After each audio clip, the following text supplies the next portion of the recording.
When my husband, Jack, was a little boy, he used to go out with his grandfather, and Jack was always just surprised at the number of people who would follow them down the street with cameras or just pieces of paper asking the general to please sign an autograph. No one remembers. Some of the older people I've met say, General Pershing? That name sounds familiar. Or, oh, there's a Pershing Street in my town. But they have no idea. Come back here. Where are you going? You didn't give me command. When I was a kid, we would watch the movie, and everybody always wanted to be my grandfather. I'm like, well, no, I need to be my grandfather, you know? I got a box back of some family pictures, and in the bottom of the box was this picture. And it was of my grandfather in a military uniform.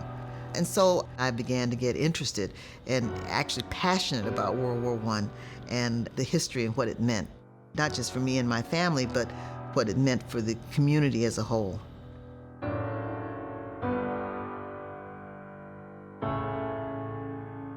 World War I was the war that changed the world. It changed everything about the interrelationship between countries.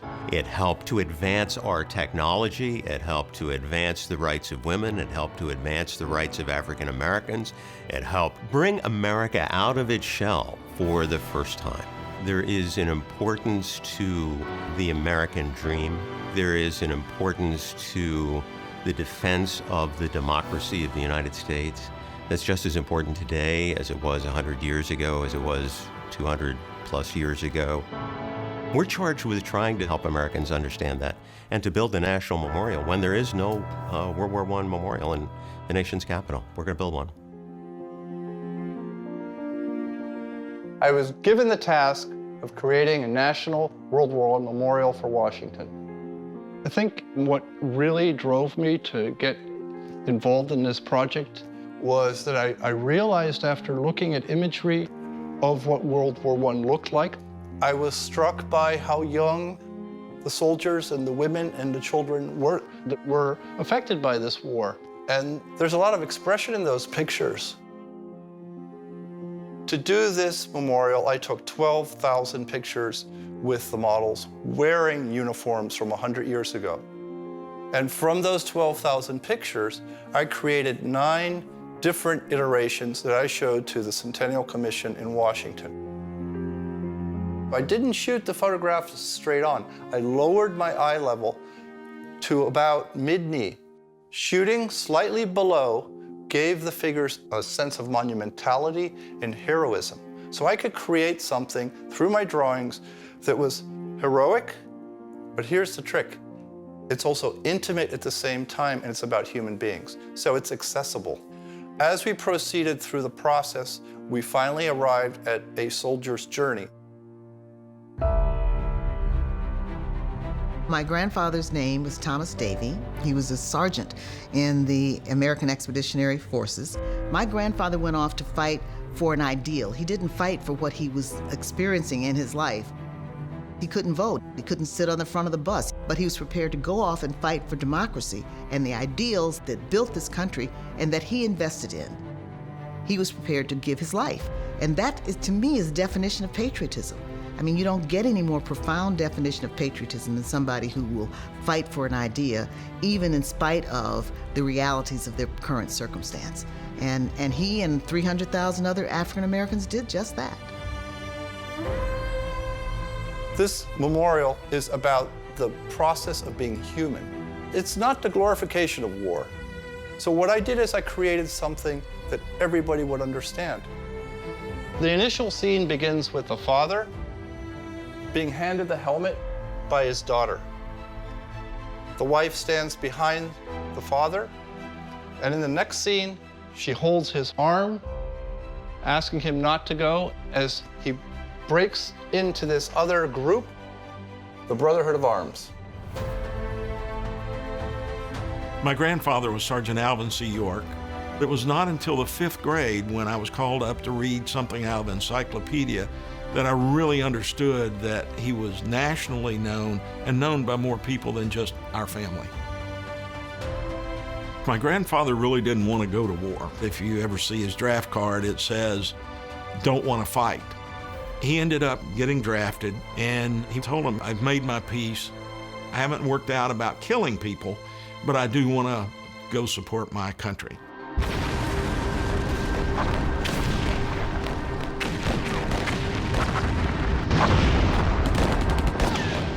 There's an X built into the geometry and structure of the composition. It begins in this kinetic scene of the battle scene, driving down into the ground, into the cost of war, which is this Pietà figure right here. And rising up from that void, you have this diagonal that is the other side of the X. That other side of the X lands on the PTSD soldier that represents America emerging from World War I, as well as the father transformed from the battle that he has just left. The battle was on October the 8th, 1918, beside a little village called Châtel-Chéry in France. There was heavy machine gun fire, and he saw his friends being killed. Every time the Germans would raise their head to shoot, he would touch them off. There was a German officer he had captured earlier, said, "If you will stop killing my people, I'll make the rest of them surrender." Now at this point, he had already killed 20 or 23 of them. He didn't want to kill anymore.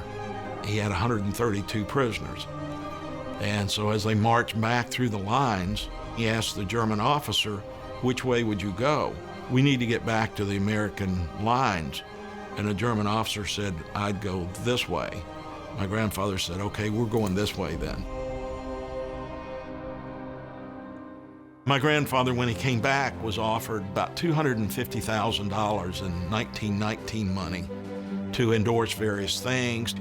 And he said, "I did what I had to do to save my comrades." And so, no, the uniform's not for sale.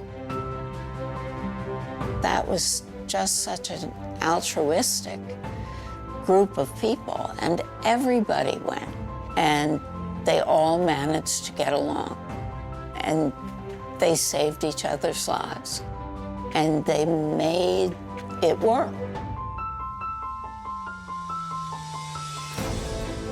This X continues up to the high point on the relief, which is the flag. And below the flag stands a soldier that looks back to what has been, and he is intertwined with two other soldiers that proceed forward. I hope that young Americans, when they look at this memorial, are struck by the fact that every single figure on the memorial is intertwined with the figure right next to it. There's a sense of unity, and there's a sense of connectedness between every single figure. Again, when you talk about diversity being strength, women came out of the home for the first time to be able to participate in the war. African Americans came out of the fields in many cases. Native Americans, in that point, then run off onto reservations. Immigrant Americans, they all came together and participated as soldiers, as doughboys in World War I. And the rest of the world was very grateful.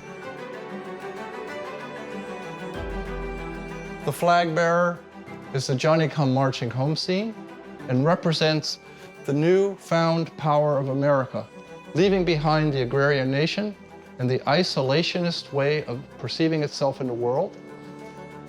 The following scene and the final scene is the father. He's returned home to hand his daughter the helmet.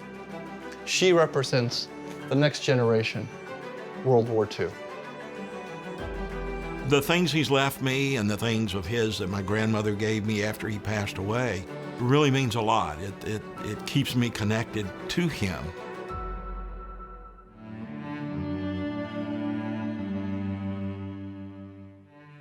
He spoke to the 82nd All-American Division as they were reactivated for World War II. He told them, when we fought the war, we thought we had won the peace, but what we found out was we just made a payment on our freedom. And now there's another payment coming due that we're going to have to pay up again. You have to make continual installments on it to keep the peace and keep freedom.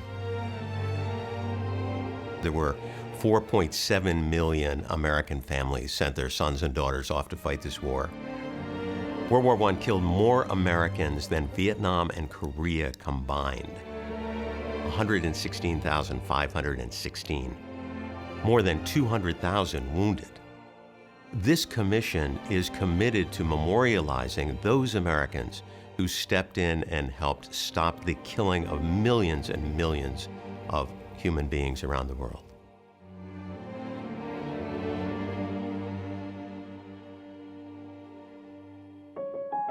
He was asked later in life, what do you want to be remembered for? Your actions in France, being awarded the Medal of Honor, meeting the president. And he said, I want my legacy to be that I brought education to rural Tennessee. The African American soldiers came back from Europe at the end of the war in 1918, and they brought back a different sensibility. There are many people who say that it was their intervention or their experiences that planted the seeds for the civil rights movement that blossomed, 60 years later. They so believed in the ideals of democracy. I feel very proud that Sabin has captured the feeling of 1917-18 for the American public, because there's nothing like this. The general had every camera in the world on him, and so did some of his aides, like General Patton, MacArthur. These people, many of whom didn't even make it home, have had almost no recognition for what they did. And this war represented all of us in the States. This is a war that transformed the world. It transformed me as an artist. I'm hoping that the person that comes to the memorial will be transformed as well and begin to care a little bit more about the planet and the direction that we head in.